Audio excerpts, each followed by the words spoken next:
is up, everybody? Welcome to this week's episode of the Dense Pixels podcast. I'm your host, Brad, joined by my co-hosts, Micah. Hey. And Carrie. What up? I wanted you, Carrie, to talk about Monster Hunter World first, because I feel like Micah will have much more to say about his game this week. Sure. Yeah, so Monster Hunter World, after experiencing somewhat of a hiatus for new updates due to COVID, a couple weeks ago, debuted the latest terrible monster to fight, Alatreon. And since that came out, I have been getting my shit kicked in by Alatreon. It is by far the hardest fucking fight in the game.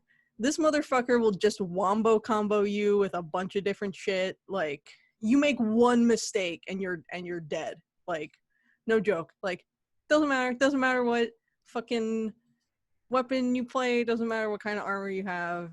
If you make like one dumb mistake fighting Alatreon, sometimes it doesn't even take a mistake. Sometimes he'll just be like, hey, you know what? Fuck you specifically. And just kill your ass. I finally beat the special assignment for Alatreon, which then allows me to sort of play it endlessly as an event. So that's what I've been doing. Monster Hunter also is running its summer event. That actually just went live about a half hour ago. So some more fun stuff coming up. But it's good to know that Capcom is still continuing to update Monster Hunter World with just a lot of new content and new fun stuff and events and whatnot, a couple years after its initial launch. So more on Capcom later. I've had an interesting story came up last week about them specifically. Micah has been playing Ghost of Tsushima. And how's that been? I gotta tell you, this is the perfect game for me. Oh, okay. I'm gonna say it does seem like you are the target audience that they had in mind when they developed this game, for sure. Yes, I love this game. God, where to begin? I'll start with a couple of faults, because they aren't a lot, and I kind of want to get them out of the way. It's an open world game, and it falls into the same trappings that open world games tend to fall into. And if you don't like that gameplay loop, like you're gonna get tired of this, right? Because it's you have it's almost like a hybrid of everybody's making the Assassin's Creed reference. Yes, but it's kind of like a hybrid of Assassin's Creed and Far Cry and Red Dead and every other open world game. So in that respect, the gameplay loop is the same. If you don't enjoy the gameplay loop, then you are I still think you'll enjoy it, but you probably don't like these type of games to begin with. So the second major thing, there's no lock on, and everyone says, oh, I wish there was a lock on. No, you don't need a lock on. You need a smarter camera. The camera is all manual, and even in fights, the camera doesn't pull back enough for you to kind of be effective in certain situations. The camera will easily get caught up into like different little shacks and up against fence posts, and your vision can be easily obscured if you are fighting, and some of these enemies will swarm you 5 at a time and will attack you 2, maybe 3 at a time, and different enemy types. And in order to effectively deal with them, you have to switch stances, and there's a lot of things that you have to do. And the camera not cooperating is a real kick in the balls, because every piece of real estate on that controller is used, and you are doing multiple button presses at any given moment if it's either, you have to switch stances with 2 buttons, right? You have to select different ranged weapons with 2 buttons and then fire it with another button. And depending on, like, there's a lot to do, and there's a lot to think about until you get a grasp of combat. And the camera is just it's a real asshole sometimes. But that's pretty much, and the story is like, boilerplate samurai stuff, right? Like, it's not, somebody betrays you and it is who you think it is, right? Like, so it's it's fine. Now the positives. Let's get the superficial stuff out of the way. The game is fucking beautiful, man. It's one of the best looking open world games I've ever seen. And it doesn't like fall into the trap of bigger is better, right? Like, the game is pretty big, but it's not like Red Dead big, where Red Dead is like, oh yeah, it's big, but like there's a lot of nothing around. You know what I mean? This game is beautiful from head to toe. Like, there are, you will at one point be in this garden of like beautiful yellow flowers, and then you go into this field with these beautiful white flowers blowing in the breeze, and then you'll be at the beach. The weather effects, the particle effects, like, it is a gorgeous game. And when you have a beautiful looking game, you have photo modes, because photo modes are like the thing now, right? This photo mode is amazing, guys. It's amazing. And you can control, like, not just like the different photography aspects, right? Like, you can change your exposure, and you have you have depth of field and focal length, like adjustments that you can make. And it's a very, very good photo mode. But like, not only that, like, you can adjust the environment at will. Like, oh, you don't want it to be foggy where you are. Yeah, just change the type of day and the weather. So you can change the type of day to show shadows in different locations, and then you can change the weather, and you can have like birds and crows and different type of, like, it's amazing. It's beautiful, man. It's beautiful. Now let's talk about how the game plays, right?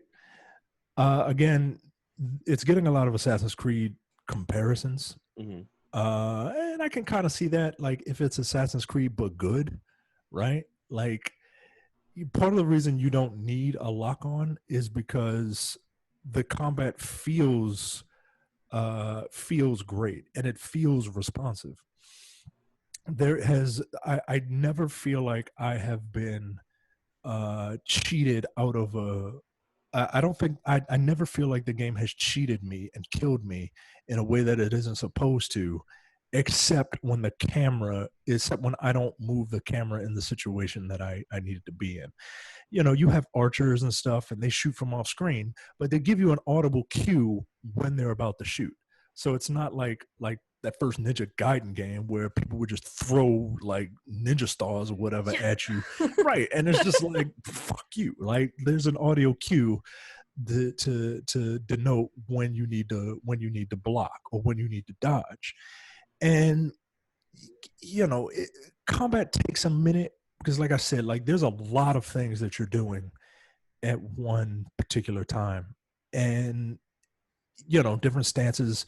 There are 4 different types of enemies: sword enemies, shield enemies, spear enemies, and heavies. And you can unlock different stances to be effective against each of them. And it's, when you get it, when everything clicks, you feel like a badass, right? Because it's not like a badass like, I'm just gonna level up and stomp on my enemies, right? Like, it's not that kind of brute force badass.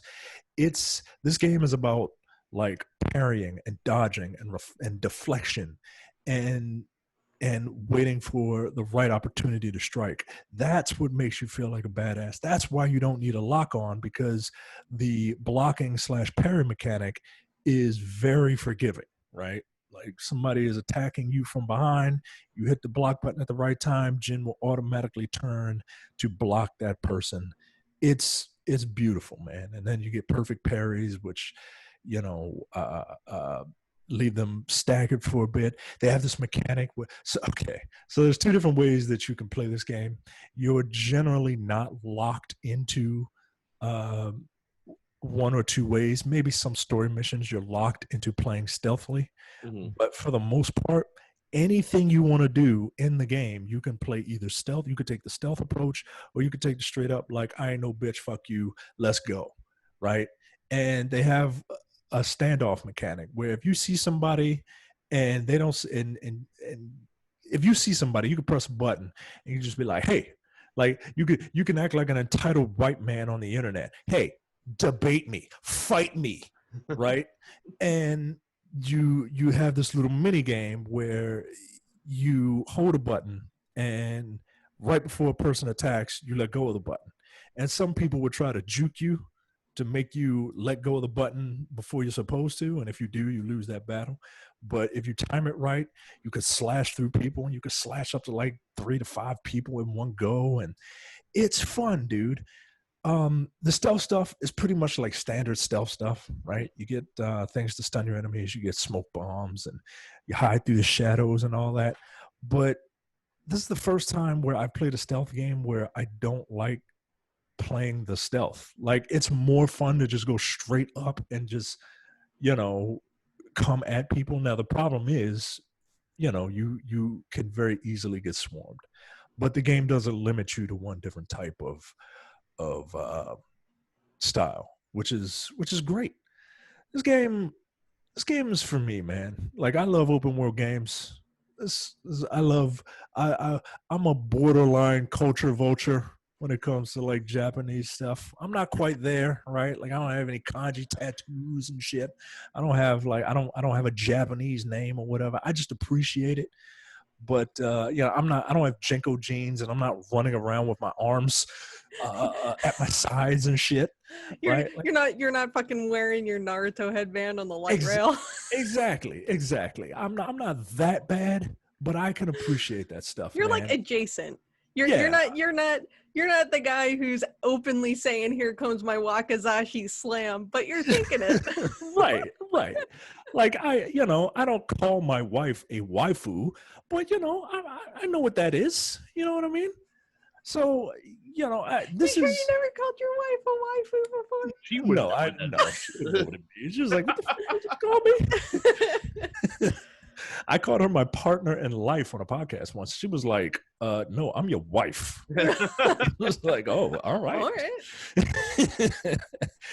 But yeah, this game is for me, man. This is, I hate to speak in hyperbole, but this is my game of the year, man.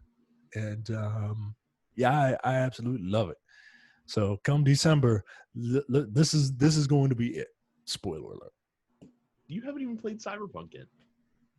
No one's played Cyberpunk yet. Right, correct. But we just kind of assume that it's going to be good based on track record of the studio. That's great. Yeah. Okay. All right. This is my game of the first half of the year. There you go. That's fair. Game of the year so far. There you go. You can say. I mean, plus you haven't played Avengers yet either. So, I'm sorry. What? Y'all think that's gonna be good? That's the hilarious. only reason I am mildly that's interested in fucking Avengers is because Kamala Khan is like the main character. I hope that game's decent, but no, Brad's being a dick. I mean, what else is he might get a choke on his crystal light. Basically, my only objective there. I decided not to play Ghost of Tsushima because once I read some of the reviews and listening to your review, it does feel like I would play it and then I'm gonna play it again in November or whenever I get around to playing Assassin's Creed Valhalla. Yeah, kind of deal. Yeah. And I can't stack it like that. And I like the Nordic theme better than the samurai theme. So. I 100% understand. So besides Ghost of Tsushima in the past couple of weeks, we've gotten a new Paper Mario game, The Origami King, coming out on the Nintendo Switch. you gotta watch when you're putting the cup up to your lips this entire episode. God damn it! I can't imagine. I gotta drink when Carrie's talking. So. Wow. Rock of Ages 3 Make or Break comes to all consoles, PC, and Stadia. Carrie, that's cute that you specified Stadia. I did. That was a joke, mostly. Yes. Crisis Remastered comes to the Nintendo Switch. Dying Light Hellraid. Yes, they're still making Dying Light 1 content. Comes to PS4, Xbox One, and PC. Creeks comes to PS4, Xbox One, Switch, and PC. And then Panzer Paladin comes to Switch and PC. Go to youtube.com/DensePixels, like and subscribe. You can see Brad's lovely wife, M, come in and that's right, M. He's such a big James Bond fan that he married someone named M. You can see all of our beautiful faces. You can see Brad in his slick back mobster lumberjack look. You can see Carrie in her D&D dungeon with 2 monitors in the background. There's actually 3. Well, 3 monitors. The 2 look like anime eyes, like people who have glasses in anime. That's fair. Like, they're on white screens, so like it's so bright when compared to everything else, you're not gonna be able to see anything on those screens. But yeah, this is my husband's triple monitor setup. I actually have a double monitor setup, which you can see because I will show you. There you I go. have 2 monitors. Carrie's one of those weirdos that has a vertical monitor. I literally only have a vertical monitor because it's the only way the second one would fit on my desk. It's to keep an eye on your stocks throughout the day. Yes, absolutely. It is to keep an eye on my stocks. You can also see my new tattoo. Well, there you go. On YouTube and all sorts of good shit. There you go. Go to and you can see my washed out face as I try to figure out how I can color correct myself. You're never going to be able to color correct with a white door in the background, dude. No. More importantly, you can see the pile of action figures in Micah's. Yeah. You can see my office. Avengers versus my comic Avengers versus MCU Avengers. You can see the cosmic stuff. Got Fantastic Four up there. Got Angela. Spider-Man's behind you. And then I got a bunch of Spider-Man stuff back there. I got to start taking more pictures of Spider-Man stuff. I pre-ordered my first comic action figure in a fucking minute. That Reveltech cable that they debuted. As soon as that went up for pre-order, I was just here you go. Here's my money. Thanks. Yeah, I thought about you when I saw it. I was like, yo. That's a good looking figure. So that's a damn good looking action figure. Yeah, so yes, go to youtube.com. Go to youtube.com/DensePixels and like and subscribe. While you're in the subscribing mood, just subscribe to all of the TMP podcasts, wherever you get your podcasts, including the Nerdpocalypse, Black on Black Cinema. We're going to do, we did a movie called Bucktown. We were supposed to do a movie that was a little lighthearted, and it turns out Bucktown kind of had a lot of parallels to today. Weird. So we'll pick another movie that's ridiculous. Coming distractions and the weekly preview episode of Look Forward. Go to DensePixels.com/premium for $5 a month or $50 a year. You get access to the premium slate of podcast content, including the airing of grievances, which I promise we will get a new episode up very soon. No Time to Bleed, The Men with the Golden Tongues. I promise we will get a new episode. We got what we're talking about picked. We just we're gonna nail it down. I guarantee you we'll get that done before airing of grievances because Brad and I care. Upstage conversation. I will also have a new episode at some point. There you go. I think the original plan was to get Terrence on board finally, but Terrence is on vacation. Terrence is on vacation, probably specifically to avoid having to watch The Wiz, which is fair. That's fair. So I think instead Andy and I are going to watch The Producers. So excellent. Yeah, that'll be And good. you get the full episode of the Look Forward Political podcast. Now, look, 160 minutes this week yeah, for the full episode of Look Oh. Forward. I looked at it and I'm like, yo, what in the world? So you can hear Brad and Jay talk politics, and Brad, you're getting very, very good at timing when you cross the Rubicon, right? Like I know you have a counter there, Mhm. but he's got to add the things in the front and all that. Brad said, this is the point on the show where Brad's going to talk shit on libertarians. And it was literally at 60 minutes and 40 seconds. Well done. And then it went on like a 20-minute rant. Yeah. Yeah. Well, one of the things that this is some of the comedy that you'll get on there. Brad was saying something to the effect of, I guess the whole don't tread on me thing doesn't really apply when it's not. And then Jay stopped him and said, no, Brad, I'm going to have to check your reading comprehension. It's don't tread on me. Don't tread on me, meaning, look, I don't care if you tread on other people, just don't tread on me. So yes, the full episode of the Look Forward Political podcast is available at densepistols.com/premium. So I am known for taking people's pie in the sky, outlandish theories and pouring large buckets of cold water all over them. I don't. But today you're here with a bucket of gasoline. I have a huge bucket of gasoline to dump on this fire. I believe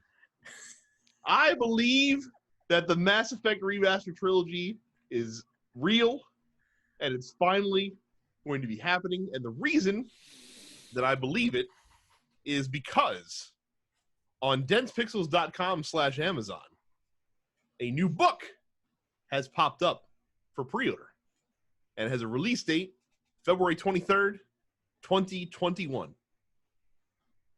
And it is for the art of the Mass Effect Trilogy Expanded Edition. Now, it's an art book, and I know what you're thinking. It's an art book, Brad. It's not a video game. It's not a Mass Effect pre-order announcement. But why? Why would they be advertising and putting up pre-orders for this art book for the Mass Effect trilogy so long after the Mass Effect trilogy has been retired? By the time this book comes out, it will have been nearly 9 years since the last game in the Mass Effect trilogy release, not counting Mass Effect Andromeda, of course. So it just seems odd that the art book would pop up, because typically art books don't just appear for video game related content unless it's a tie-in product. Yeah, especially a decade later. Right, for a video game that's coming out. Therefore, we can only surmise that the Mass Effect Trilogy remaster is probably going to release round about the same time as this art book. I can't really argue with you, because you're right. That's usually when art books release. And unless it is like a large franchise art book, like the various Legend of Zelda books that Dark Horse has put out, which are fabulous, by the way. Yeah, I am inclined to agree with you that the long rumored remastered trilogy probably coming next year sometime. Do you think they're remastering it for? I mean, they have to be remastering it for the next gen consoles, right? I think it'll be compatible on the systems. I don't know if it's being remastered specifically for those systems. I wouldn't expect much in the way of tremendous visual improvement playing it on the new consoles. It'd be cool if you could maybe get it at like 60 FPS if you play it on next generation consoles. That'd be pretty dope. I mean, that's like, because in this world that we live in now, where we have remasters and we have like remakes, Like, part of me wants to believe that a remake is coming, Mhm. and even if the remake is just like retooling Mass Effect 1 with, I mean, I prefer Mass Effect 2's gameplay over Mass Effect 3, but just the way it plays. But even if it's just an overhaul of Mass Effect 1, so that they all like Uncharted, where all of them play the same, they're just the Mhm. story. I mean, I'm fine with that. So, I'm more than fine with that. so like I said, we'll have to see. If it does come out around late winter, early spring, I'm glad that they're waiting till after, a lot of the big games that are coming out have released, so that I don't have to, feel bad about not playing those, instead of playing, this old this old game franchise that I played already. But like I said, the strongest evidence yet, in my opinion, that it is coming.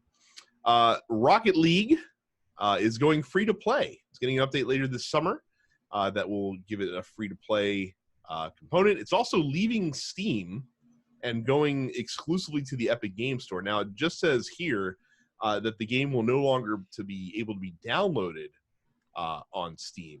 I don't know if that means that existing Steam players won't be able to continue to play on Steam. I would think that they would be able to. It's just that if you don't have it downloaded by the time this update comes out, that you won't be able to get it at that point.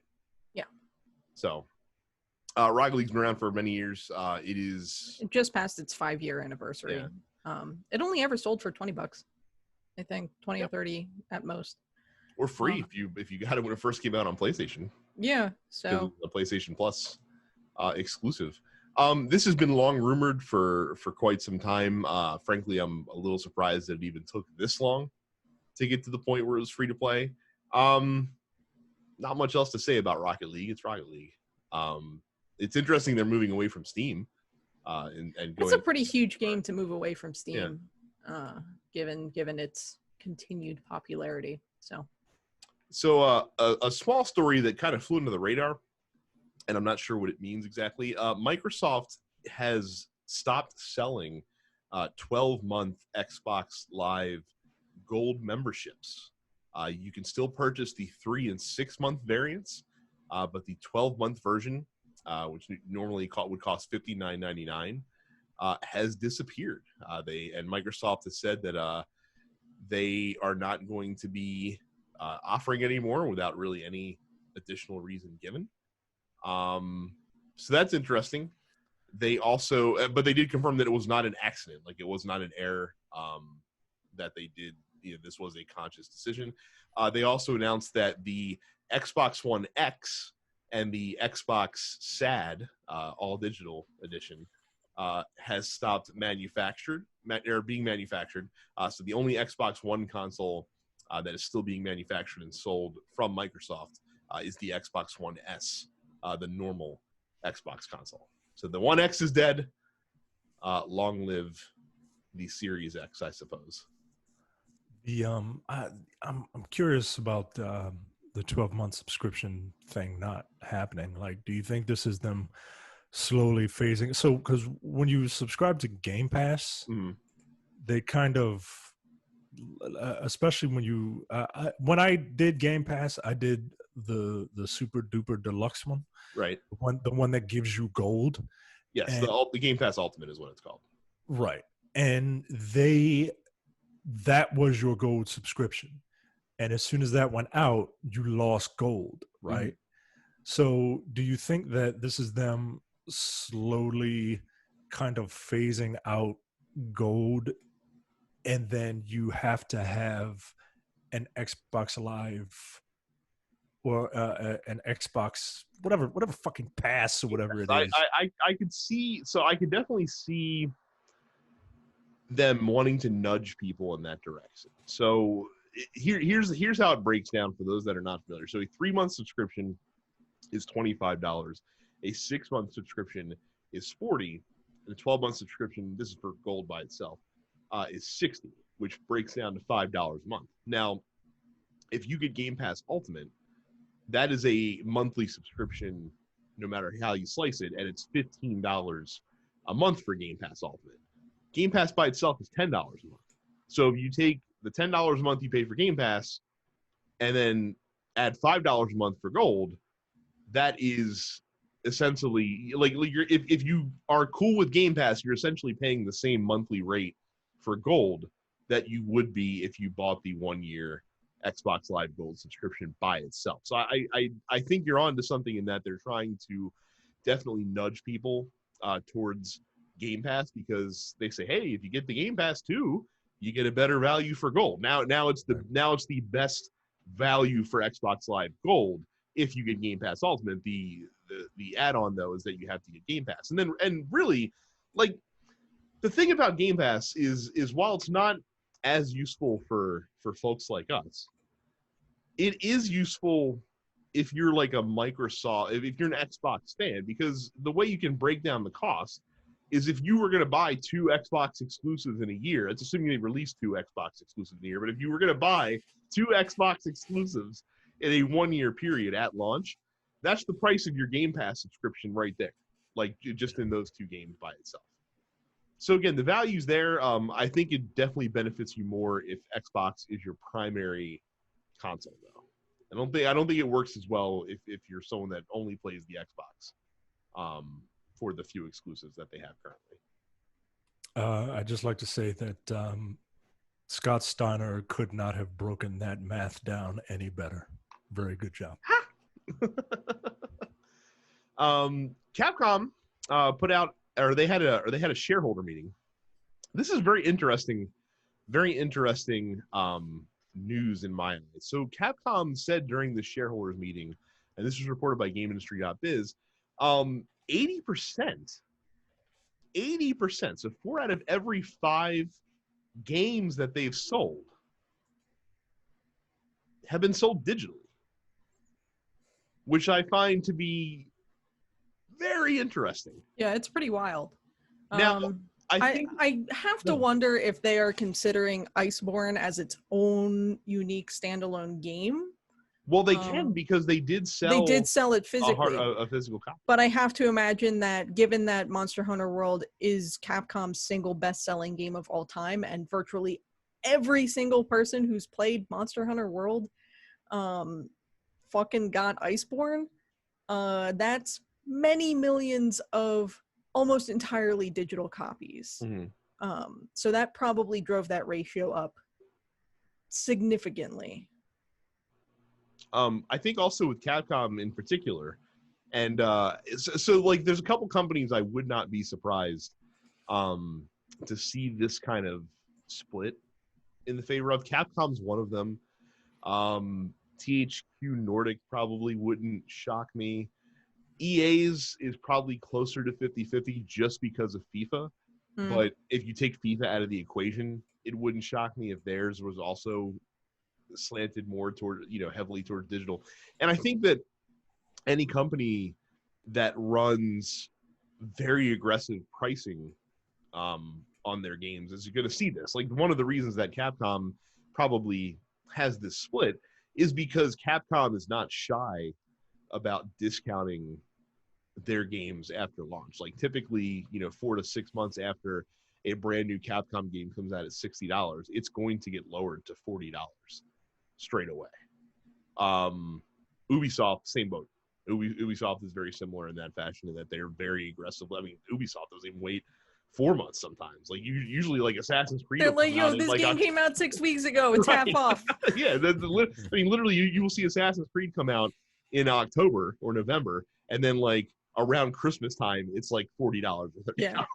They're like, hey, spend your fucking gift card on our game. Thanks. Right. They don't fuck around. So, and I think as you see companies more willing to take, bigger losses up front, I think you'll see the shift continue more and more. And again, with the PS5 coming out and having a version, we still don't know what the price discrepancy is going to be, but having an all digital version is only going to help that as well. I just thought the 80% number was astonishing, quite frankly, given, Capcom's one of the bigger publishers that are around. Yep. Metacritic has decided to implement a new policy They have delayed the ability for users to review games until 36 hours after the game has released. According to Metacritic, that this was not made because a change was not made because of any one game, but based on, quote, data-driven research and with the input of critics and industry experts, aka game companies and publishers were probably leaning on them pretty hard to stop having their games get bombed as soon as or even before release. I mean, like, the whole practice of review bombing is so fucking childish. Like, you've got these absolute man babies on the internet who are blasting a game as soon as they are able to because one of the developers did something they didn't like, or because there's a woman in it. And I mean, we saw it with Last of Us Part 2.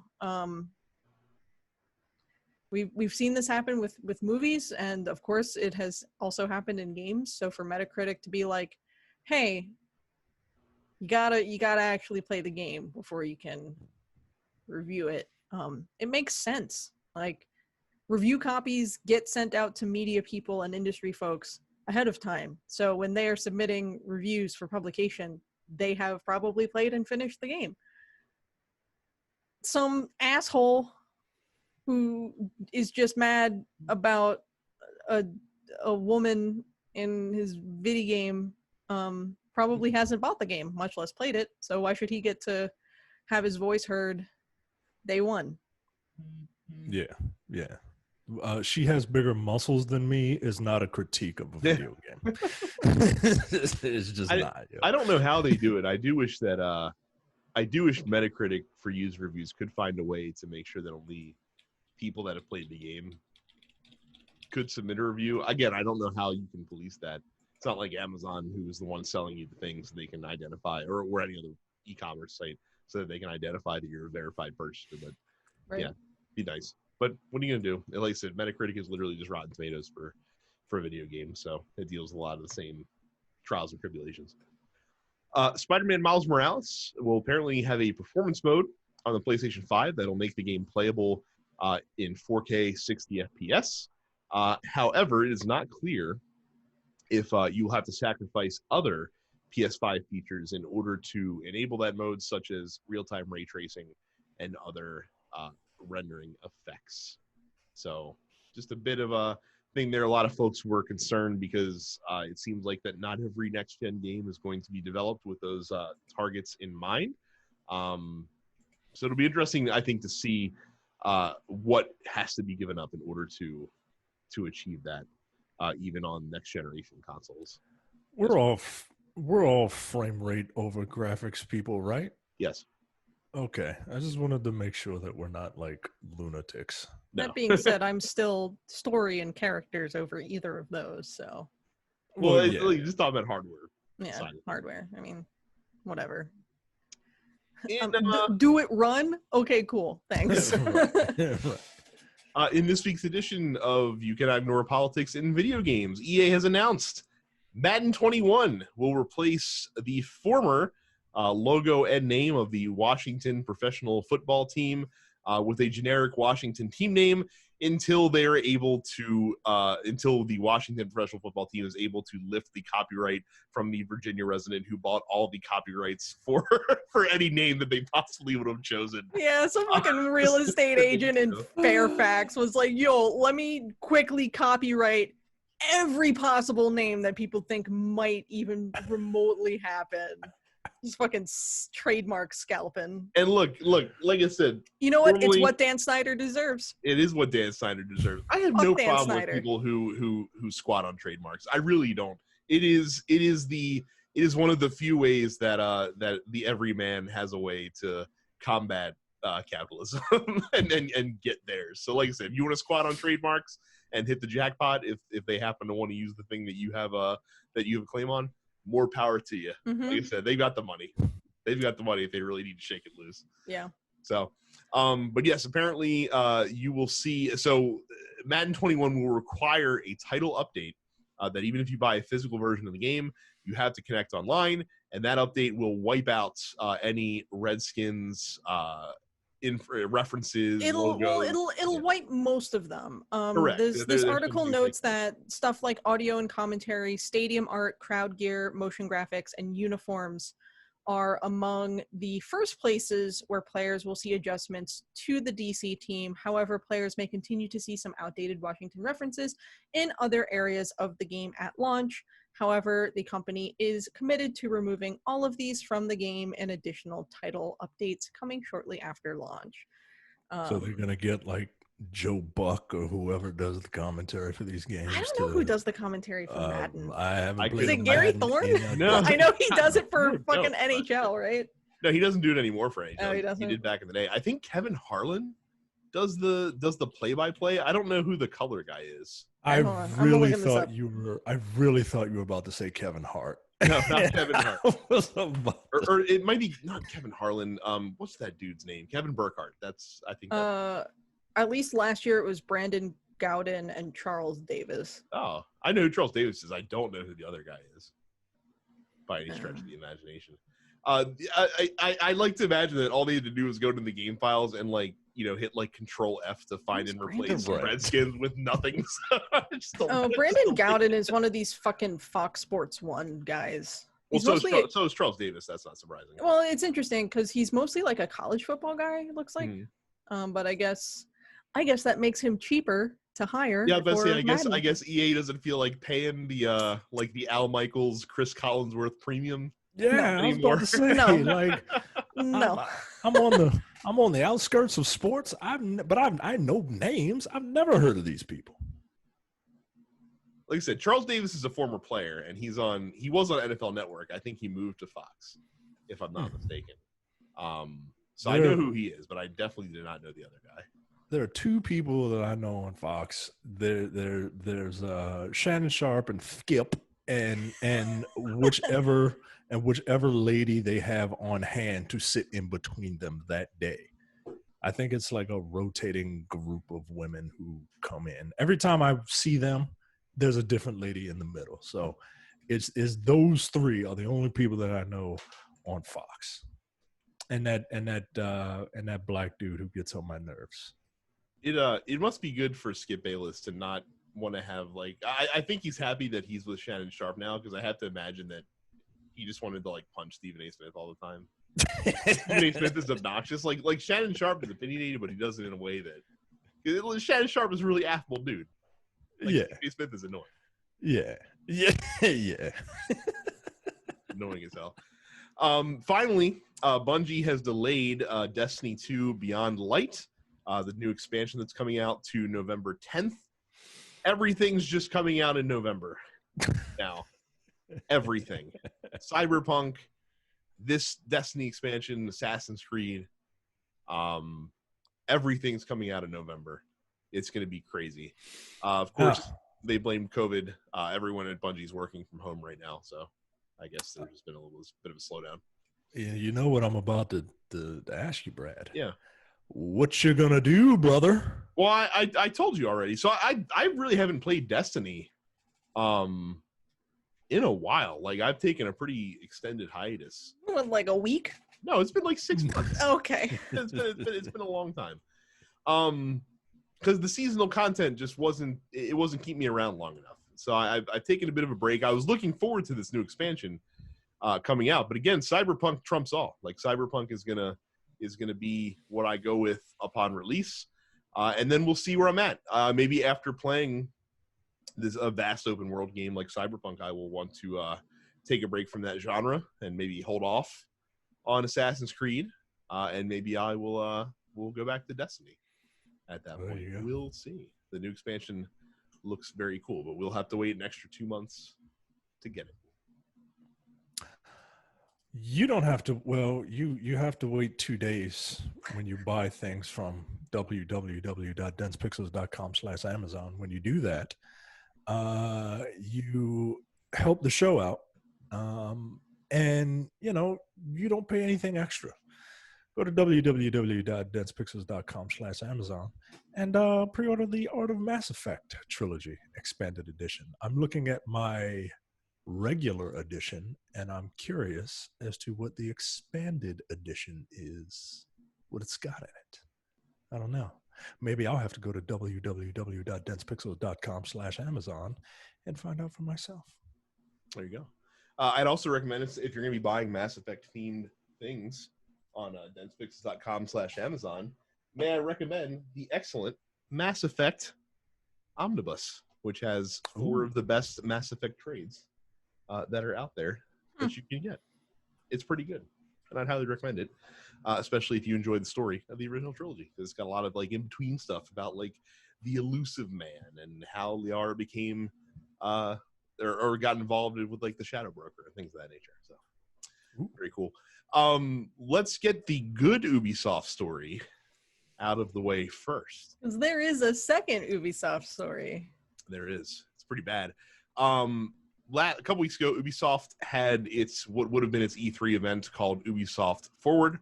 Of note, they did not mention the recent turmoil that the company's been going through, firing executives for harassment and things of that nature, because they alleged that the content had been pre-recorded.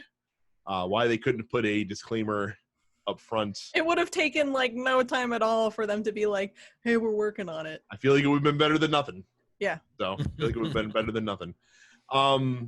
So there's a lot of stuff that they announced. They announced that AI teammates are coming back in Ghost Recon. Well, not coming back in Ghost Recon Breakpoint, but coming back in Ghost Recon in Breakpoint. I don't know why the game didn't launch with AI teammates, but fine. We got an extended look at Watchdogs Legion, which has a little bit more information about how the story is going to go. A few more things about the different types of people that you can play as in the game and things of that nature. This game looks very cool.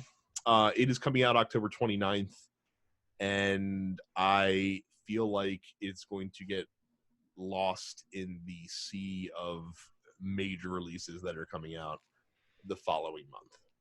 Yeah. Including from Ubisoft. Yeah. Imagine that.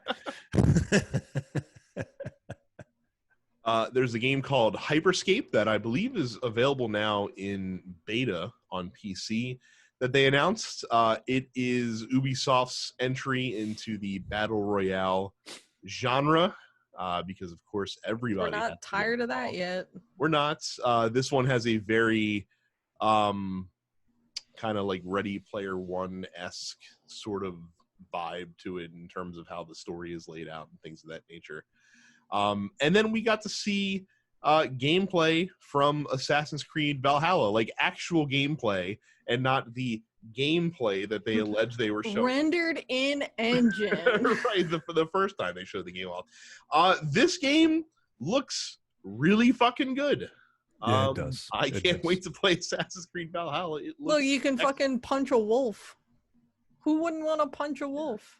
And apparently what's interesting is they announced after the fact that you can switch on the fly between the male and female versions of the protagonist, and that actually relates to the story of the character in the game as you find out more about the character that you play as the game goes along. Again, I got very, very much Odyssey vibes from the game in a lot of ways, and that's just fine because Assassin's Creed Odyssey was excellent. And then finally, in news that got leaked before the presentation, they showed off the debut trailer, which seems like it was pretty much like the game's opening, for Far Cry 6, which is coming out in February 2021.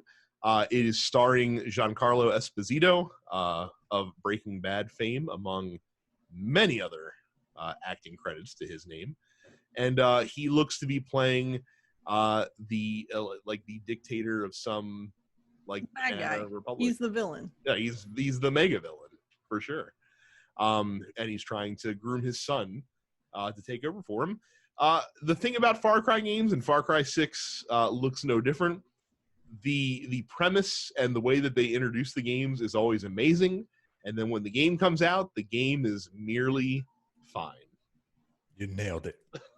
You nailed it every single time. And so you know, they kind of use these like very charismatic villains as like a crutch, and it worked for 3, and they were like, "Oh, let's do it in 4." And for me, it didn't really work. Like, it didn't for a lot of people, honestly. Four is kind of the forgotten game in the most recent run. And then, on their off years, they have like the Far Cry Primal or whatever. And then they had Far Cry 5. And I played it, I finished it, but it wasn't. They tried to do this like cult leader thing, right? Like they tried to do this like Messiah character in the mountains or whatever, and it was okay, but it was Far Cry. And Far Cry, whenever I get a Far Cry game, I immediately like, it's a game that I can like listen to a podcast while playing, right? Like you say that people say that people are on like spectrums. Like when I play that game, it kind of hits me in like a sweet spot where I'm calm and but I'm just kind of doing the same thing over and over again. And so they have to rely on these compelling villains. I hope that they have Giancarlo Esposito. I hope that he is used throughout the game to kind of keep me on the hook, because you get kind of tired of playing a Far Cry game. Far Cry 5, I remember it's Far Cry 5 is the first Far Cry that I ever played, and I played that game for like 3 hours, and I was bored. I was like, "This is all it is." Like, like it's just this. Yep, that's it, man. And I have a feeling that this will be no different. So I'm hoping that you see the sun, and you see the sun like on the box art and all that. Like, how awesome would it be to play the sun, right? To kind of not play both sides against the middle, but to secretly be working to undermine your father. Like, I don't know. You got to do something, because they're not going to change the gameplay loop in this game. And I don't know. Like, it's cool that they got this like really accomplished actor to be in this, but it's so Ubisoft. You know what I mean? Like, it's so, hey, let's hire this guy. Let's hire this guy who's cool, and then maybe some of his coolness will rub off on us. They do it with all their presentations, and they do it with like, it just doesn't. I can't get excited for it yet. I feel you. Now, Assassin's Creed Valhalla, while I am not a huge fan of like the Nordic like theme, that does look fun. And that was the thing that I took away from, more so than Watchdogs. And Watchdogs looked fine, but I don't know. There's something about I'm very curious about the narrative. How the narrative's going to work with just me picking like random people. Like, I like to play a character when I'm playing these type of games. So apparently you can find John Wick in Watchdogs though, and play as John Wick if you want to. I mean, it's cool that they had something that's such an explicit homage that is able to be done in the game, but still pretty hilarious. Yeah. So we'll see. Yeah, we'll see. So let's get to the much worse Ubisoft news. I'm actually gonna let Carrie run with this one. Before you do, I just want to point out that this bombshell story about Ubisoft's misconduct is coming to us from Bloomberg. And you say, Bloomberg, the financial newspaper? And then look at the byline. And then it's your boy. And then realize Jason Schreier. Jason Schreier is coming back on the scene. I like, as soon as I saw Bloomberg and this story, before I even clicked on the articles, I must be Schreier. It's got to be. Sure. I forgot that he went to Bloomberg. Yeah. So, all right. So, before I get into the Bloomberg story specifically, first week of the month, at least the Kotaku story, basically Ubisoft Toronto employees there were expressing some pretty serious concerns about sexual misconduct allegations. Basically, it goes something like this. Maxime Belland, one of its co-founders and until the previous week, a 20-year veteran of Ubisoft, allegedly choked a female employee at a work party.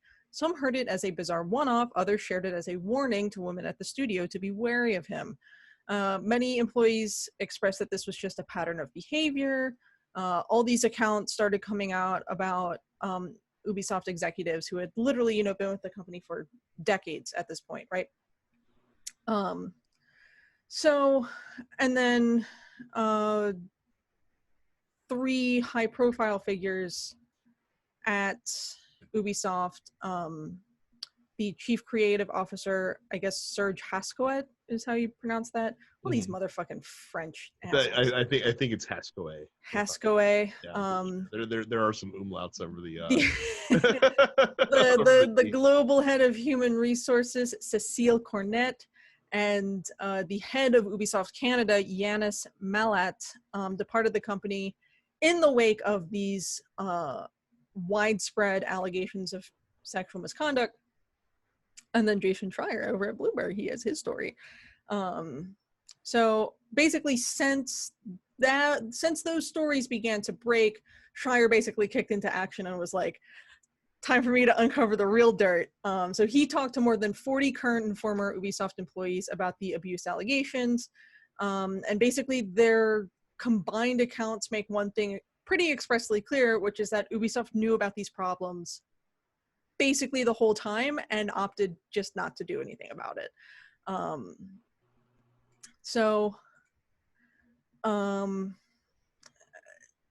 Yeah, these dudes just suck wholesale ass. So some of the choice highlights, there were allegations that Hascoët behaved inappropriately around women, extended into the office as well, in addition to just being, sort of out and about at work parties and whatnot. In a meeting at Ubisoft's headquarters in Paris, one of the top creative leads on a big game was presenting to Hascoët and other decision makers at the company. When the lead, a woman, left a room to use the bathroom, Hascoët pulled up a YouTube video, according to 2 people present at the meeting. He played a French song describing sexually explicit acts with a woman who has the same name as the presenter. He hit pause when the employee began to walk back into the room. As was common in high-level meetings at Ubisoft, there were no other women present.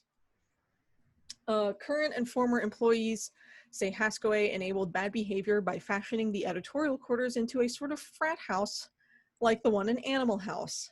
People who worked in the department described pornographic videos on computers, boozy lunches, and a chorus of inappropriate jokes.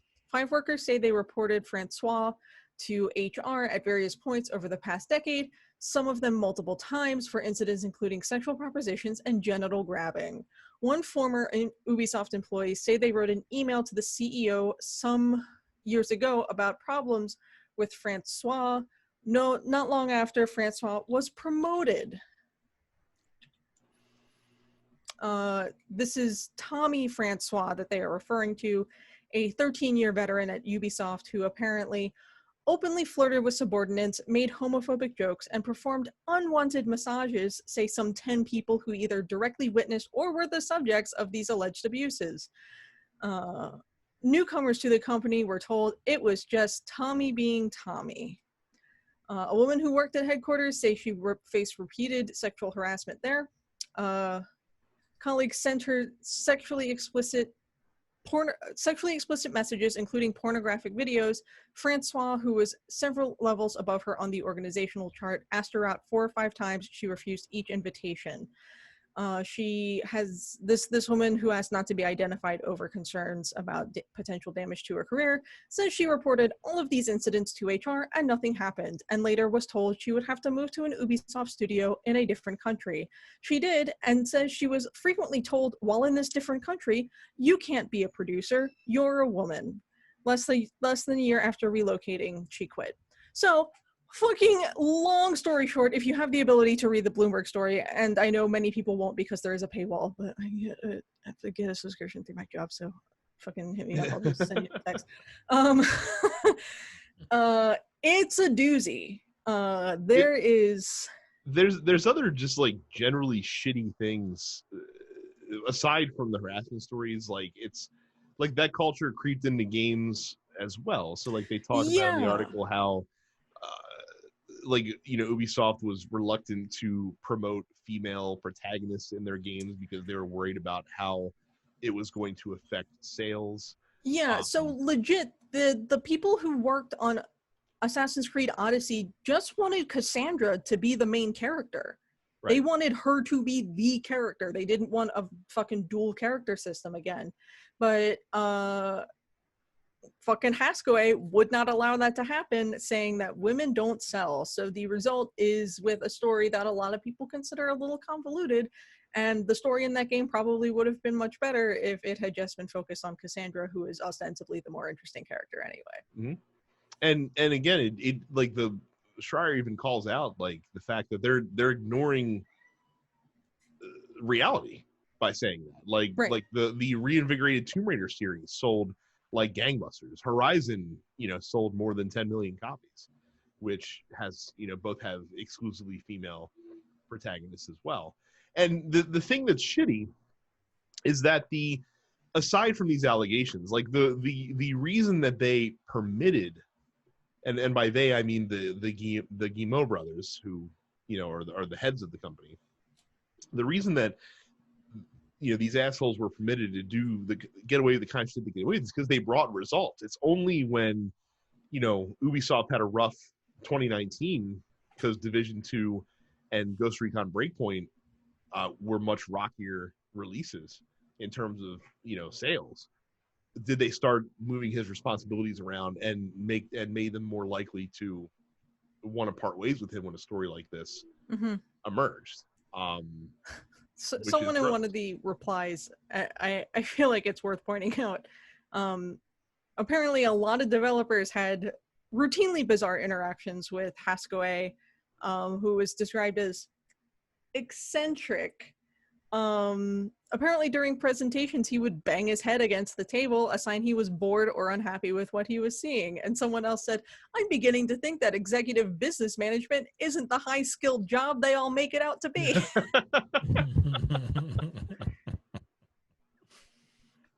But yes, Beland and Francois were among the first and the most frequently named of these high-ranking folks at Ubisoft.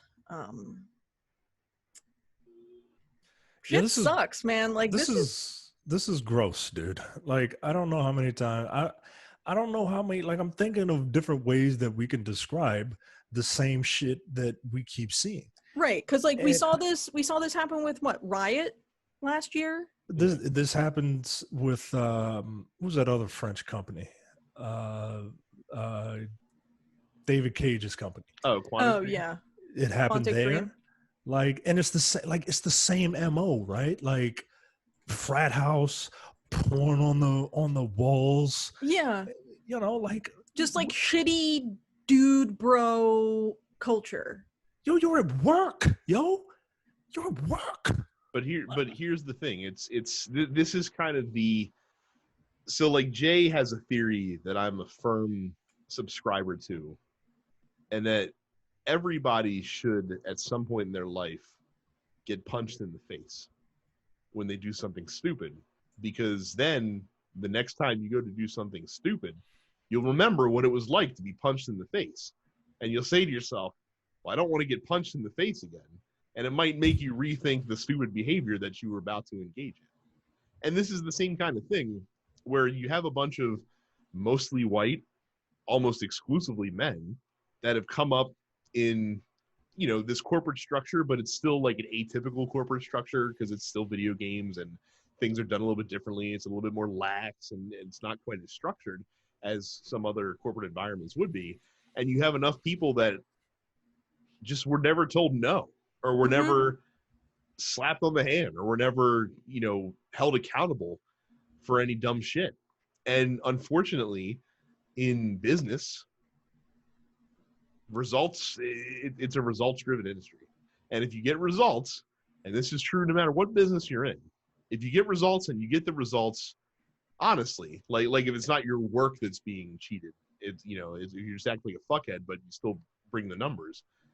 People are willing to overlook a lot of dumb shit that you do, and the video game industry, again, because it is such a non-traditional, corporate environment, is rife with this kind of stuff. And it's not that you don't see this sort of thing in regular corporations as well. You certainly do, but it just seems like in the video game industry, you have a lot of like fucking man children, a lot of guys who maybe came up that weren't, that were slightly maladjusted, let's say, and that found success and act like fucking idiots because they don't know any other way to be, and no one's ever there to tell them, hey, maybe you should not be that way.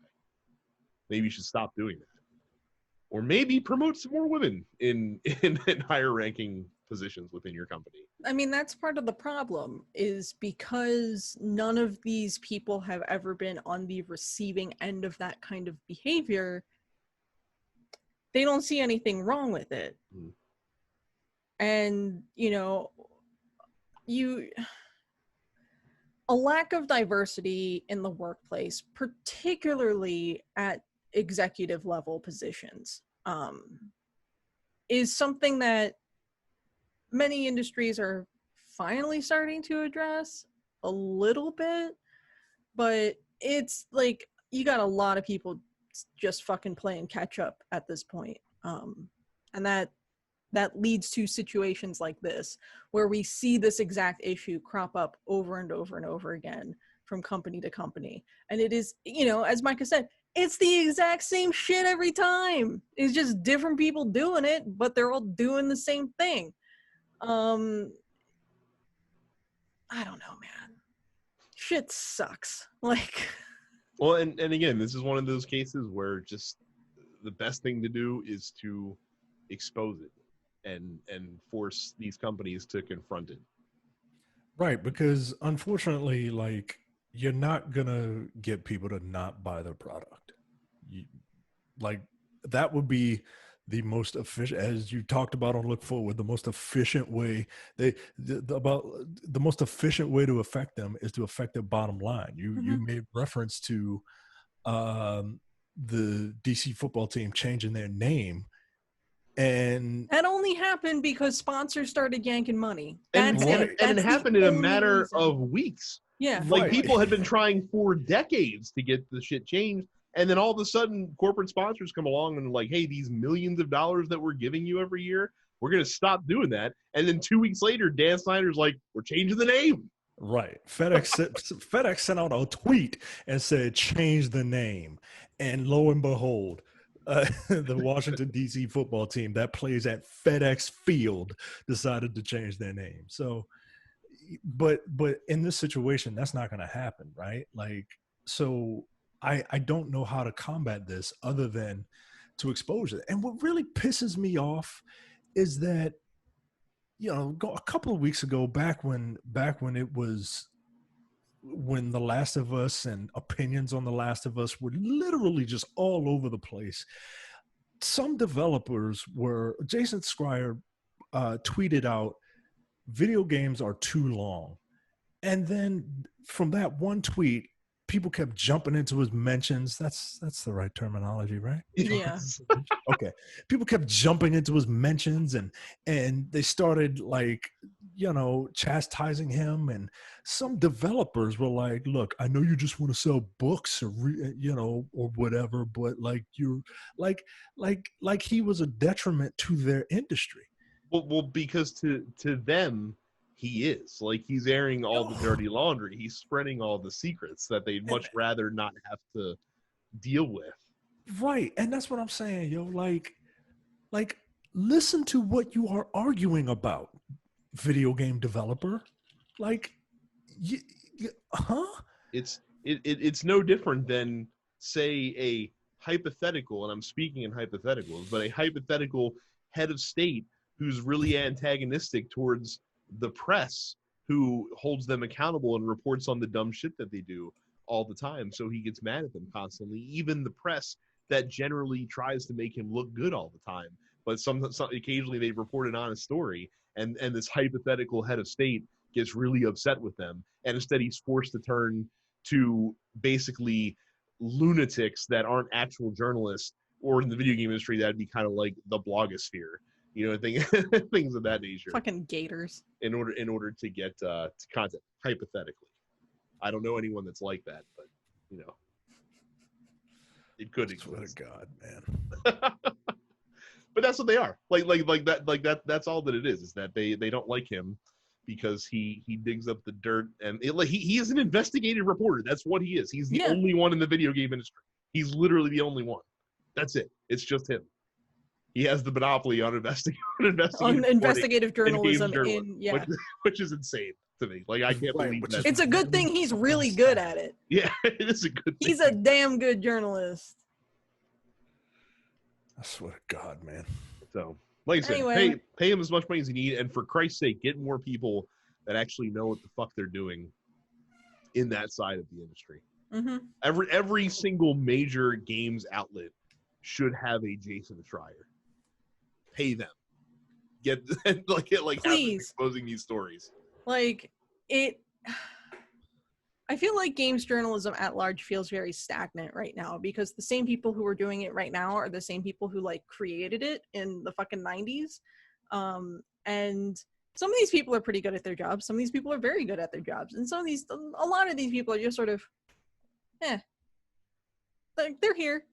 They're reporting on games news. They're getting the press releases. They're getting the advanced copies. And that's the thing. Like with games, with the news side, like I said, the review side of the industry, I feel like almost needs to be treated separately from the news side of the industry. No, I think that's fair. It's just like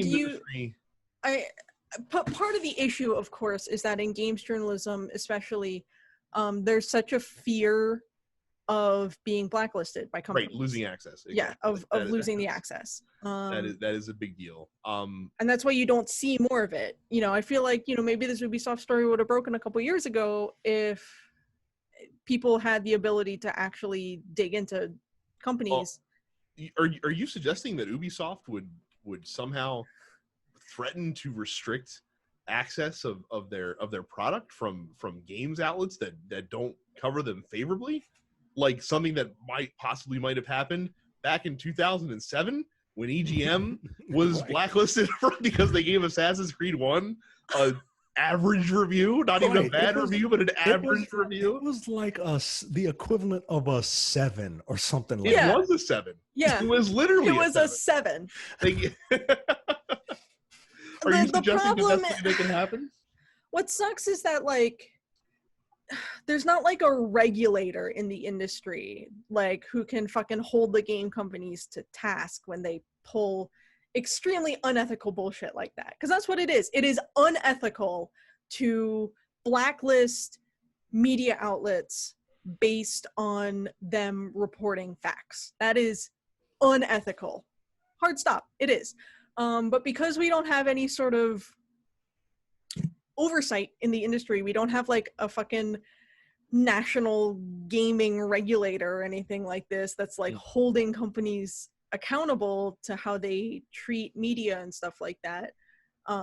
This is the kind of thing that will continue to present itself. But I feel like that's almost why Schreier had to go to Bloomberg. Yeah.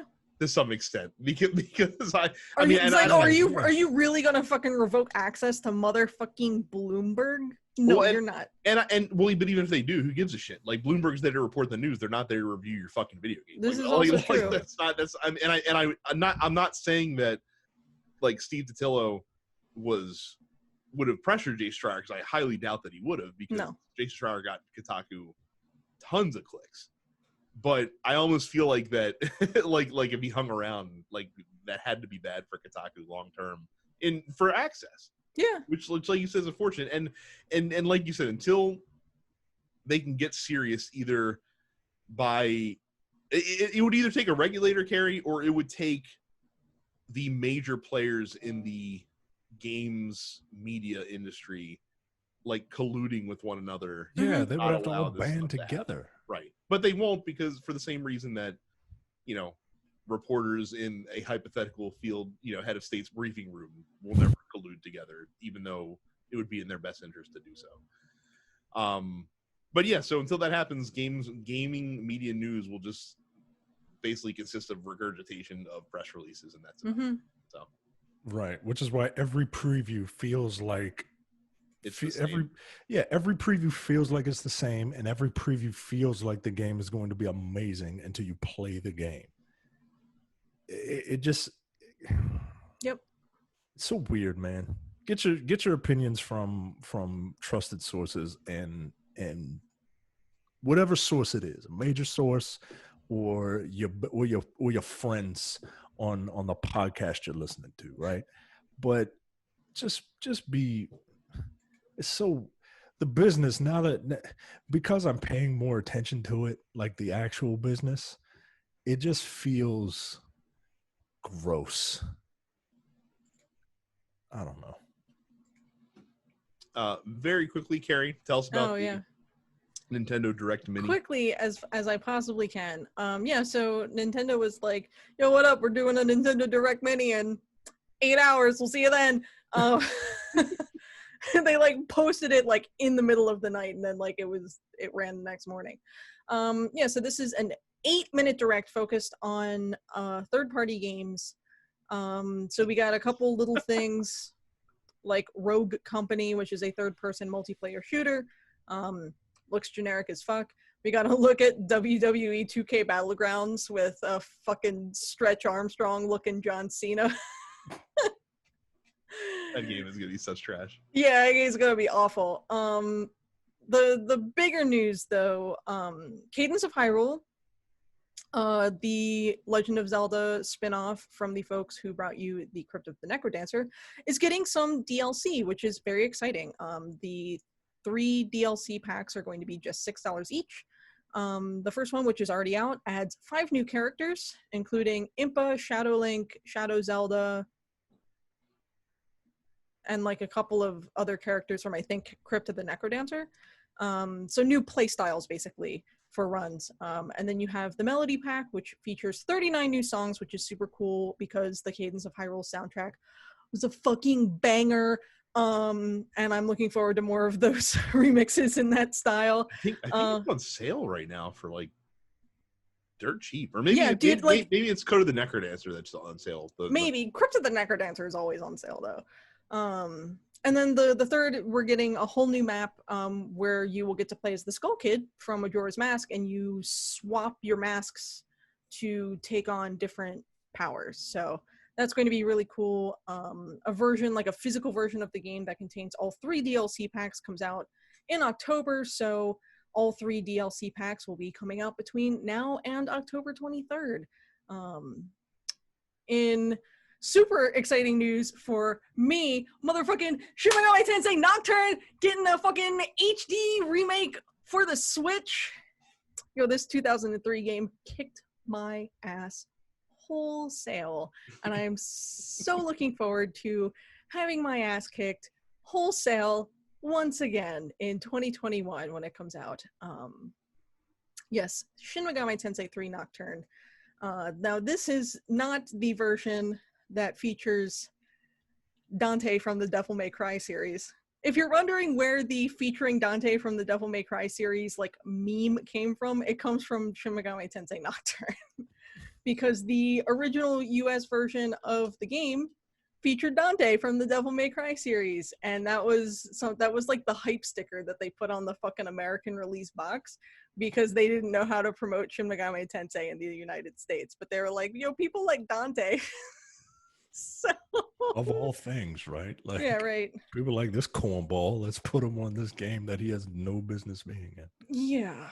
So the HD remaster, which will be coming out also on the PlayStation 4 in early 2021. It'll actually release in October 2020 in Japan. So they just gotta do a little bit to localize. So yeah, we're getting the version that in Japan was known as Shin Megami Tensei 3 Nocturne Maniacs Chronicle Edition, because Japanese video game RPG names are what they are. So the trailer showed a brief clip of Raido Kuzunoha from the Devil Summoner games, which were also very good, and I hope we get an HD remaster of those as well. So yeah, if you played Persona and you're like, I know Persona is related to Shin Megami Tensei, I'll play Nocturne, you are in for a fucking rude surprise, because that game will fuck your life up wholesale. Yeah, a lot of people have been posting videos of the Mott fight, because Mott is a demon who's a boss. And Mott has this ability called Beast Eye, which gives him like an extra turn on his turn, like an extra action on his turn. And I believe that there's supposed to be like specific conditions to like trigger him using Beast Eye. However, in the way that the game is programmed, it is always triggered. So he will notoriously like buff himself, Beast Eye, buff himself, debuff you, and then just like wipe your whole party in a fucking instant. So good luck. Also, thank fucking God, Shin Megami Tensei 5 is finally being talked about again after first being announced in early 2017 and not being heard from since. Shin Megami Tensei 5 is finally back from the war and will be released globally in 2021. I hope you're ready to attack and dethrone God, because that's what you're going to do, because this is a Shin Megami Tensei title, and that's what you do in Shin Megami Tensei. I saw a little bit, new main character with badly cut bangs, but that's fine. I'm sure it's fashionable somewhere. Yes, order itself has crumbled and chaos reigns over all in this game. Yeah, look, it's Shin Megami Tensei. It's post-apocalypse in Tokyo, and you're gonna have to punch God in the face at some point. What more do you want from a Shin Megami Tensei mainline title? If you're expecting Persona, if you're like, oh, my buddy Joker's gonna show up at the Phantom Thieves. Nah. No. Yeah, that's not happening.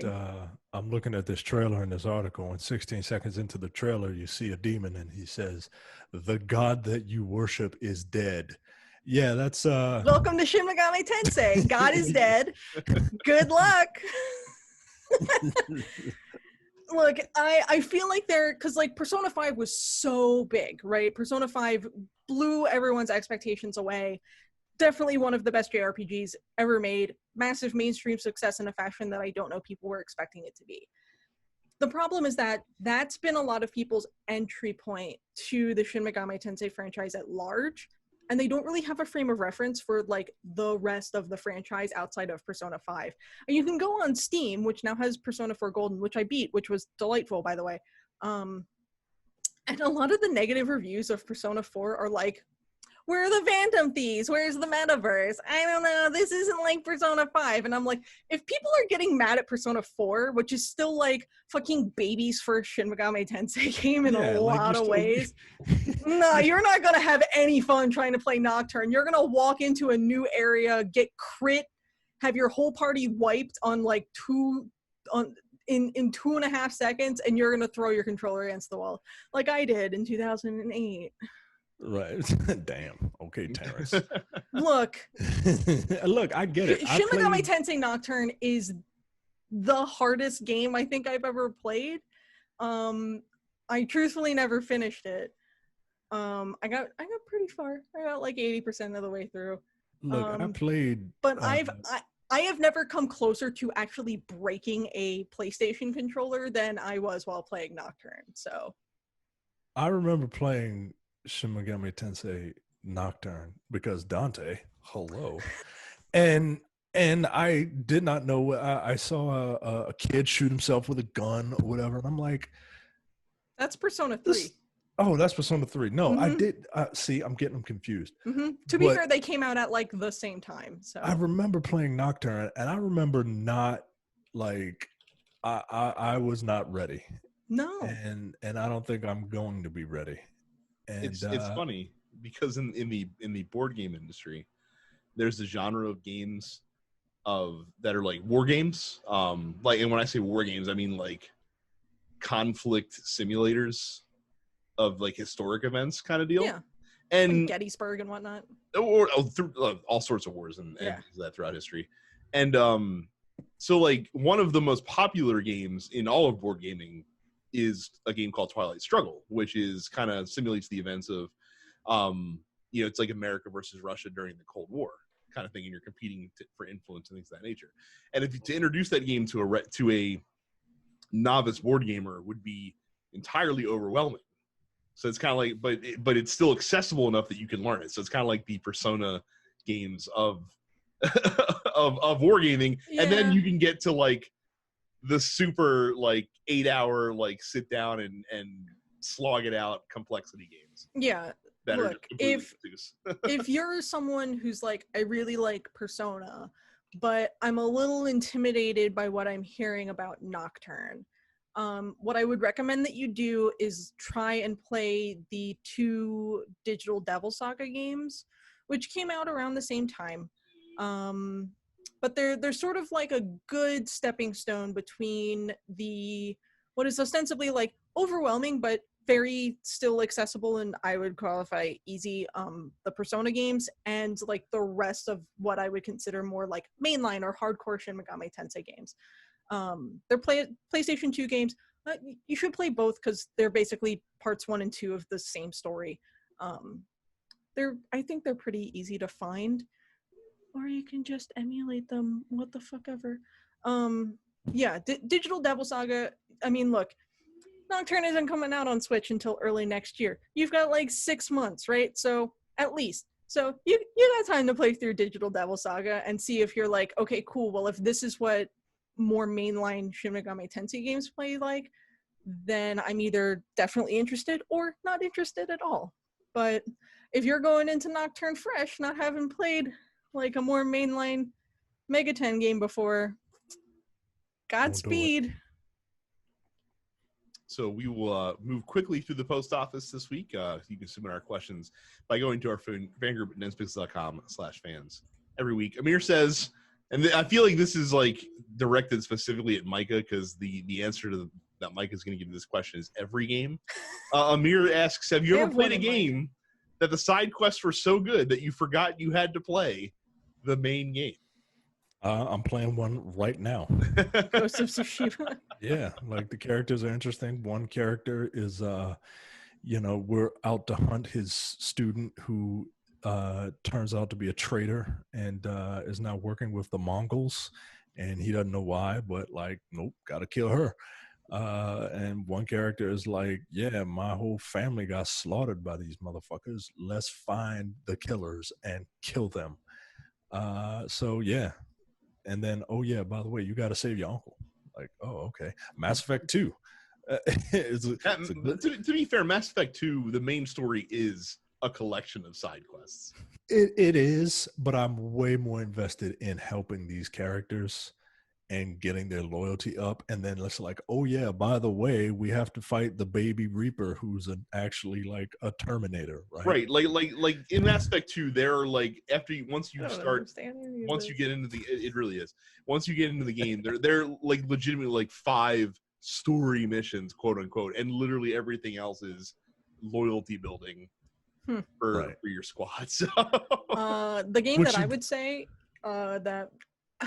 I wouldn't say that the side quests were so good that I forgot to play the main game, but mostly that like the main game was so mediocre in comparison to the side quests that I chose not to. Elder Scrolls Oblivion. I thought the main quest in Oblivion fucking sucked. But like all the side quests, Thieves Guild, awesome. Dark Brotherhood, awesome. All of the side quests and the expansions, really well done, really well written. Main quest, suck my dick. It sucked. Kind of true of Skyrim as well in a lot of ways. Yeah. Like the guild quest lines were far more interesting to me than I would say that the various guild quest lines in Skyrim were still better than the main quest, but I still at least had a good time playing the main quest in Skyrim. It was still satisfying to hunt dragons and punch a god in the face. This is a recurring theme in games that I play.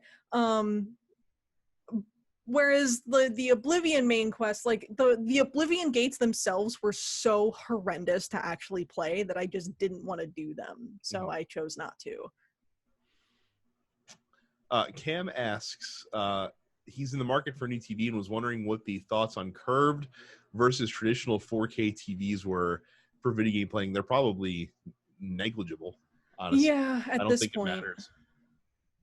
I don't think it matters too much. I think that a curved display is probably a little bit better if you're sitting further away from it.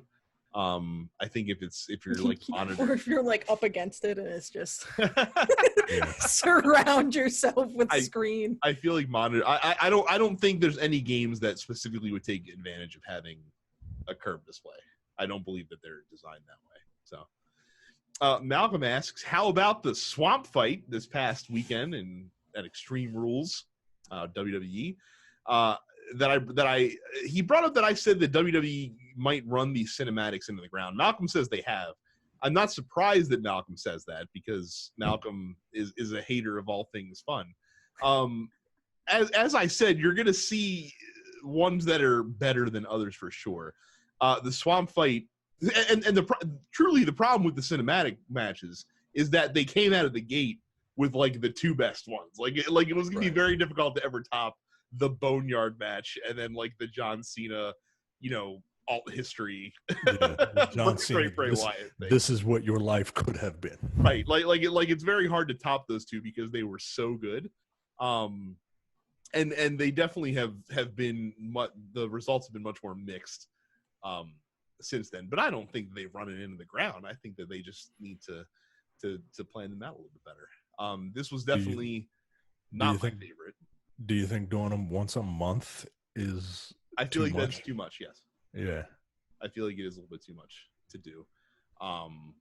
And plus NXT's getting in on it as well. Like the Ciampa Gargano one from a couple months ago is actually really good. And that was also one of the earlier ones in the mix. Let's see here. Side quest themed show this week. Ramarius asks, what games in recent memory have the best side quests or side characters? I'm assuming he's means optional characters that aren't essential to the story. Best side characters? Breath of the Wild. Yeah, I mean, technically, all of the champions in Breath of the Wild aren't necessary. You don't have to. You don't have to do anything with them. So. Please give me more shark boyfriend. Thank you, Nintendo. So that's probably a pretty good choice. I have no idea. I most of the side characters in open world games are generally fun, but they kind of have to be because the nature of those games, like you got to keep people playing them. I'll tell you one trope I don't get tired of. I don't get tired of when you have a charismatic character that puts you on a quest line that you tend to really like, and then the character stabs you in the back and you have to end up killing them. Like you see that a lot in open world games. Most long open world experiences always have at least one of those quest threads, and that's always fun. Be wary of any side character that you encounter that's extremely likable for whatever. Yeah. So, or if they just straight up talk about how you did them wrong, but it's okay because it's not okay, and he's gonna turn on you. Duh. Jay says, now that Rey Mysterio is Solid Snake, will One Eye be able to balance with all that flippity-dippity wrestling? Jay, actually, Mysterio was down to one eye before the recent Eye for an Eye match happened, and now he has no functioning eyes, according to WWE storyline. And I know it's real because there's a picture of Rey Mysterio, and his eyes popped out of his head and his hand against his face. Yeah, and Seth Rollins vomited. I mean, you can't fake that, right? What a ridiculous storyline. But you know what? I'm glad they went the extra mile to actually have like the prop eye that they had, subtly in the picture, because they could have easily just said that it happened, right, and not done anything. But to actually have the prop is bravo. This is when wrestling is okay, right? Like when it knows that it's ridiculous and it's just like, you know what? Let's just go for it, man. Like we all know what we are. Let's just do this. Let's just get weird with it, especially because we don't have people, we're in this weird time now. Let's just get funky with it and see what works. Like you said, when they can laugh at themselves. So Mike, I know you haven't been following. So there's been a storyline going on in NXT. Do you know who Dexter Loomis is? No. Okay, so he's a new wrestler that came in that they've kind of made into this like serial killer-ish character, but he's not killing people, but he's got like the intensity and like he does a lot of weird shit. He's creepy and all that kind of stuff. He has like a horny mustache. And he's been feuding with Undisputed Era, and they had this thing where like he locked Bobby Fish and Roderick Strong in the trunk of a car and drove them away during the Adam Cole Velveteen Dream match that happened a couple of weeks ago. And so like he's been feuding with Roddy Strong, who's had like psychological issues and like he's been afraid of cars ever since the incident and that kind of stuff. And so they had these segments where he was like sitting down with a psychiatrist, and the psychiatrist was definitely Kyle O'Reilly in like a twill hat and all this other stuff. Kyle O'Reilly has been gone for a while because of the whole COVID situation, but like they brought him back during these sketches. And like I said, they really leaned into it. And at during the last therapy session, like Kyle O'Reilly like takes off his glasses and his hat, and it's like it was me the entire time. And like Roddy Strong was like, I had no idea. I had no idea it was you. Like that kind of shit tickles me. I love when they can laugh at themselves. Yeah, man. Like just have fun with it. This dude looks like a jacked Freddie Mercury if he was a Nazi. Like this dude is scary looking. And he's a baby face. Like he's a good guy. What? Yes. Nah, yo. You can't have a mustache and be a good guy. Sorry, you can't. You can't. You can have every other combination of facial hair, but if you just have a mustache, you're not good. But he's like a serial killer. Like he's like the killer in a slasher film. Basically, appears as if from nowhere, hides under the ring, that kind of stuff. Like sneaks out.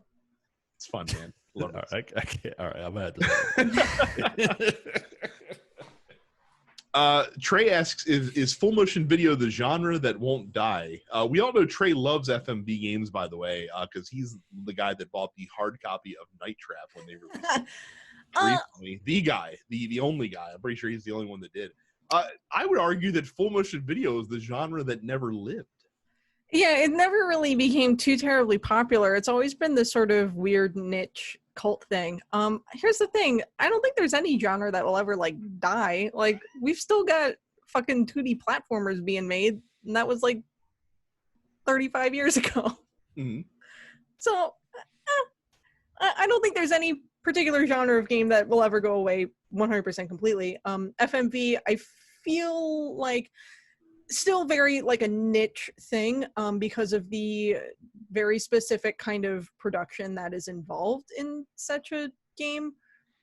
But I find it interesting that some particularly like indie companies are working to bring it back in new and interesting ways with modern technology rather than whatever the fuck Night Trap was. Well, but the problem is I feel like that Trey brought this up because I don't know if you guys saw it. We didn't put it in the news. The just abysmally embarrassing trailer that came out for Gamer Girl that the official PlayStation account tweeted out before and they quickly deleted. It's like they tweeted it and then they watched the trailer and they were like, oh no.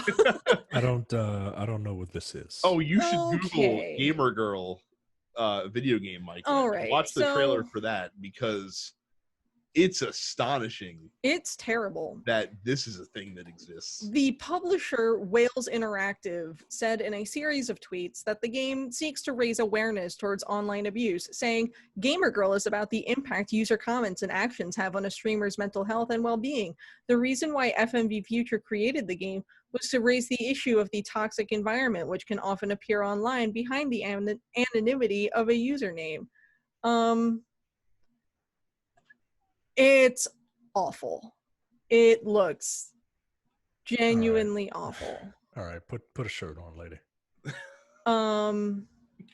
Yeah, apparently you in this game, you play as a popular streamer's chat moderator and personal contact.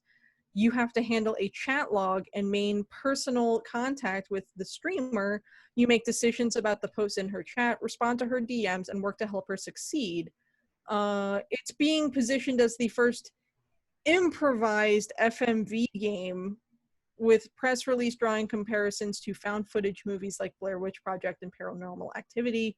Part of the game involves trying to protect her from a predator and a stalker, and following her as she takes her streaming into dangerous real-world scenarios. So it's basically like, hey, let's watch this girl get stalked and abused by people online. This fun for the whole family. Possibly be a good idea. And as someone who used to be a forum moderator in like community forums, I cannot imagine a less fun thing to do in a video game right than this.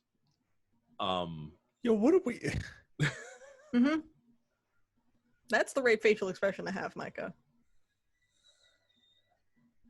Yep.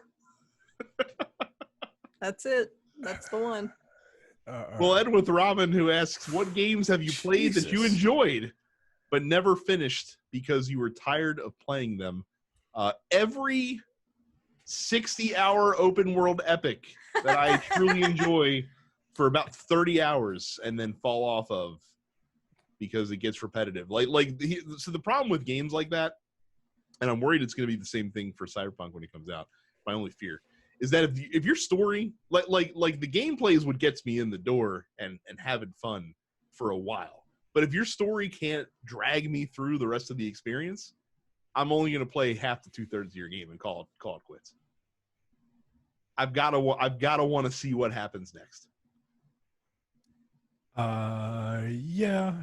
As much as I love open world games, that is something that kind of it gets to a point where I'm just like, all right, I gotta blow through this because I want to actually finish it. Like I've put too much time into this, just fucking around, to not finish it now.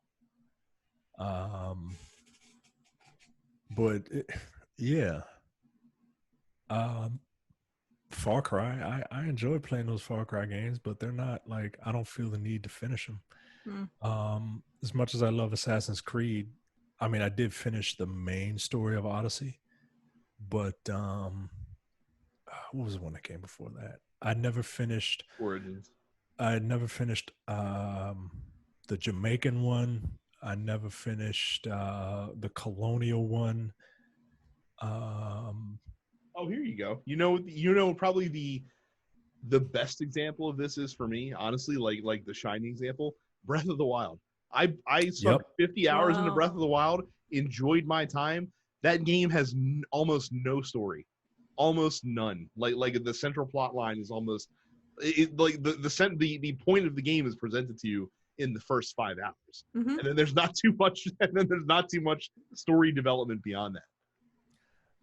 Bethesda games. I finished one Bethesda game in the modern era of 4, Bethesda right? games, and it was Fallout 4.